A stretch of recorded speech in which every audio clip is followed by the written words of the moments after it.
Eu vou falar agora aqui com o Luca Bassani, que vai trazer mais informações para a gente. Luca, nós recebemos a informação de que os o presidente americano, Donald Trump, e o primeiro-ministro Benjamin Netanyahu se falaram por telefone. Quais são as informações que temos até aqui de possíveis apoios e as maneiras como os países estão se colocando ao lado de Israel diante desse ataque conduzido pelo Irã, que começou com uma ofensiva israelense? Pois é, Evandro, nós temos até agora as informações de que tanto ontem quanto hoje o presidente Donald Trump e o premier Benjamin Netanyahu se falaram através de uma ligação telefônica para não só notificar, no caso de Israel, que o ataque aconteceria, mas também para saber como prosseguir. Aparentemente, durante as últimas horas, aquilo que os israelenses conversaram com os americanos é principalmente no aspecto da defesa de Israel, já que a gente vê que a retaliação começou, muitas pessoas já feridas sendo encaminhadas para diversos hospitais dentro do Estado de Israel, ao mesmo tempo que nós vemos esta situação ainda não concluída, porque o governo israelense deixou claro que esta foi a primeira bateria, talvez, do revide iraniano durante estas primeiras horas, enquanto que durante a madrugada mais ataques são esperados. Ao mesmo tempo em que isso acontece em Israel, outros ataques em instalações nucleares foram também notificados no Irã. Agora na cidade de Isfahan, essa que é uma das maiores cidades do país, inclusive não muito longe do outro complexo nuclear em Natanz. Esse que é aquele que tem a maior capacidade de enriquecimento de urânio e que foi severamente atingido durante a operação da última madrugada. O ponto é que até que nível esta escalada caminhará. Muitos se perguntam sobre a possibilidade de vários dias de guerra ou até que momento que Israel vai se dar por satisfeito em prosseguir com esta ação militar, considerando que o Irã também tem um arsenal muito forte, também tem artefatos bélicos modernos e pode revidar em uma velocidade muito maior do que Israel está acostumado com o Hamas ou com o Hezbollah, que também dependia do Irã para o seu financiamento e para a aquisição de armas. Então, uma situação ainda muito incerta. Nós vemos que países diversos têm ajudado Israel na proteção das suas cidades, mas não sabemos até que ponto esta sobrecarga no sistema de defesa israelense aguentará durante esta madrugada. Nós, obviamente, ficaremos aqui de plantão e de olho para atualizar qualquer novidade em relação a isso. Muito obrigado, Luca Bassani. Já conversamos mais. O Zé Maria Trindade tem também uma pergunta para o professor Marcos Vinícius. Vai lá, Zé. Zé, professor, muito boa tarde. Prazer falar com o senhor. Professor, essa relação aí, Estados Unidos e Israel, ela é muito próxima militarmente, né? Dá a impressão de que é muito além do que é formalmente essas relações, porque compartilham, inclusive, desenvolvimentos aí de artefatos bélicos, enfim, uma relação muito próxima. E Donald Trump apoiou esse ataque de Israel ao Irã. O que significa isso em termos mundiais e qual a possibilidade de ampliação desta guerra Israel-Irã? Ampliação desta guerra Israel-Irã. Então, Zé Maria, é importante da gente pensar aqui, porque os Estados Unidos têm já há bastante tempo um apoio dado a Israel, até porque começa com o presidente Truman.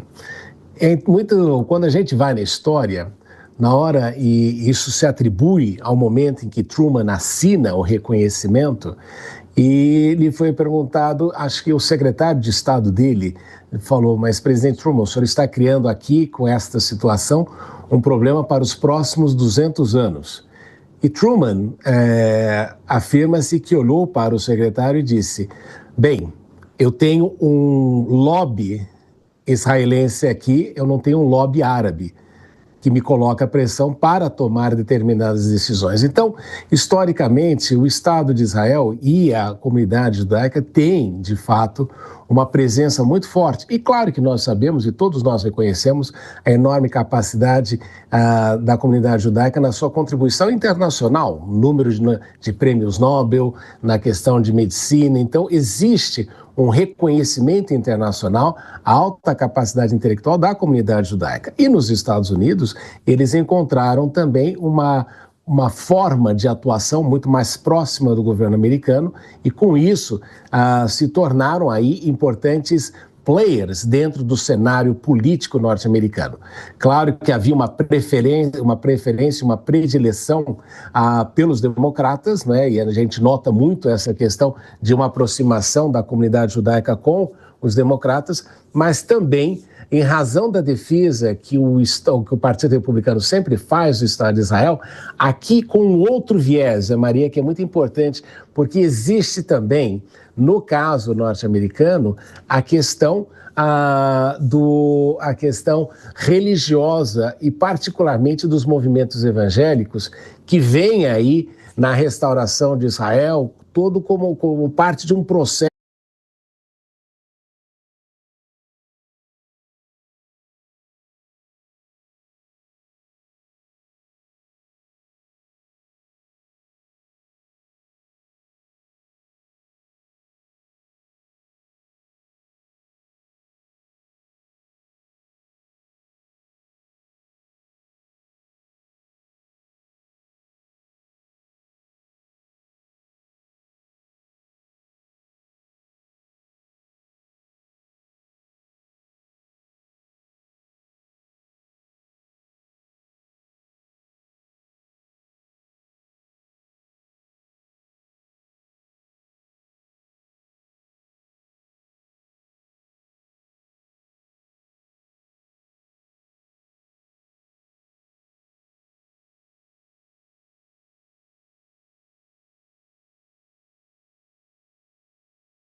As plataformas. Seguimos agora pelos próximos minutos acompanhando a situação que acontece nesse momento em Israel com ataques que são conduzidos pelo Irã depois de uma ofensiva preventiva, segundo Israel, feita e iniciada agora na madrugada de quinta-feira para sexta, justamente por causa da escalada da tensão envolvendo esses países no Oriente Médio. Essas imagens de agora são ao vivo e que mostram a destruição em parte dos prédios que foram atingidos pelos mísseis balísticos lançados pelo Irã nesta sexta-feira. Há um trabalho intenso das autoridades israelenses em Tel Aviv porque uma área muito populosa foi atingida. O que Israel diz sobre o ataque feito ao Irã é de que foram núcleos militares onde há pesquisas e desenvolvimento de energia nuclear. No caso do ataque do Irã, realmente se procurou regiões mais populosas, atingindo prédios com pessoas e por isso que há um trabalho bastante intenso das autoridades ali nesse momento.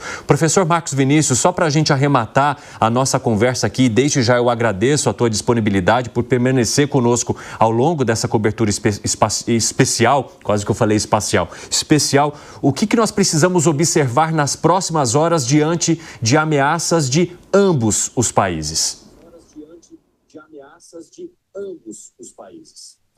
Eu acho que a questão fundamental que nós temos de levar em consideração nisso é como o Irã pretende reagir e a forma como ele vai reagir nesse processo todo. Porque o grande medo é que a guerra se transforme em algo muito maior do que aquilo que deveria ser. Não é? E sempre causa muita preocupação quando um dos afetados tem armas nucleares. E o que nós não gostaríamos de ver aí é justamente uma presença muito forte dos Estados Unidos também na guerra, porque a gente observa um declínio muito grande dos Estados Unidos nos últimos tempos. E justamente esta incompatibilidade do discurso com a realidade é que tem sido muito prejudicial até mesmo para que os Estados Unidos consigam recuperar aquela imagem que tinham no passado de ser um país que tinha não só uma relevância, mas que era de fato, como Ronald Reagan dizia, um farol importante para a humanidade na questão de liberdades, na questão daquilo tudo que sempre pregou. E o que nós observamos é que nos últimos anos isso tem sido perdido. Agora, um ponto importante aqui, Evandro, para mencionar, não é? É que quando nós falamos da questão do ataque a instalações nucleares, existe uma preocupação muito grande com relação à radiação. E isso é um problema não somente para o Irã, mas para os países da região. Então, embora os alvos não tenham sido militares, e essa questão de atingir instalações nucleares, isto é extremamente perigoso, não só para o próprio Irã, mas para a própria região. E, se eu não me engano, já houve algum relatório de que houve, em alguns casos, parece que há uma questão de radiação que pode ser prejudicial e extensiva à região. E aqui, e é importante falar, os próprios técnicos da Agência Internacional de Energia Atômica falam que, por exemplo, alvos nucleares, instalações nucleares jamais deveriam fazer parte de um ataque militar, justamente pelo impacto que isso pode ter. Então, esses são fatores aí que a gente começa a ficar preocupado justamente em como cada estado vai medir a sua força para atender às demandas do público doméstico e o quanto cada um deles, para se viabilizar. Se, por um lado, Netanyahu tenta manter-se no poder através de ações militares, isto não significa que o outro lado no Irã também, diante da ameaça de troca de regime, sinta-se inclinado a levar isso a uma situação muito pior. E se nós olharmos para o passado, nós não podemos esquecer que Irã e Iraque fizeram uma guerra que durou 8 anos. isto sim seria extremamente preocupante num mundo que não conseguiu se recuperar da Covid, ainda enfrenta, né, os resultados da pandemia, ainda tem a questão da guerra na Ucrânia, que afetou profundamente o continente europeu, empobreceu a Europa como nós nunca tínhamos visto nos últimos anos, e aí nós temos também essa situação em Gaza que pode levar a outros desdobramentos relacionados ao preço do petróleo, à instabilidade regional e a uma série de coisas que a gente ainda não consegue antever neste momento, mas nós sabemos que pode aí piorar muito a situação atual. Então é necessário que haja um esfriamento nesse processo todo e que haja aí algum país que consiga intermediar. Infelizmente, os Estados Unidos não estão nessa posição. Professor Marcos Vinícius, muito obrigado mais uma vez. Um grande abraço, um ótimo fim de semana.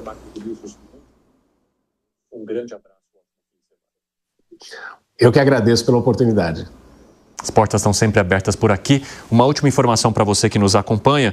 As autoridades iranianas mencionam os apelos por contenção do Irã diante dos ataques de Israel foram injustificados. Foi o que disse o ministro das Relações Exteriores sobre essa questão, dizendo o seguinte: a resposta do Irã continuará sendo firme e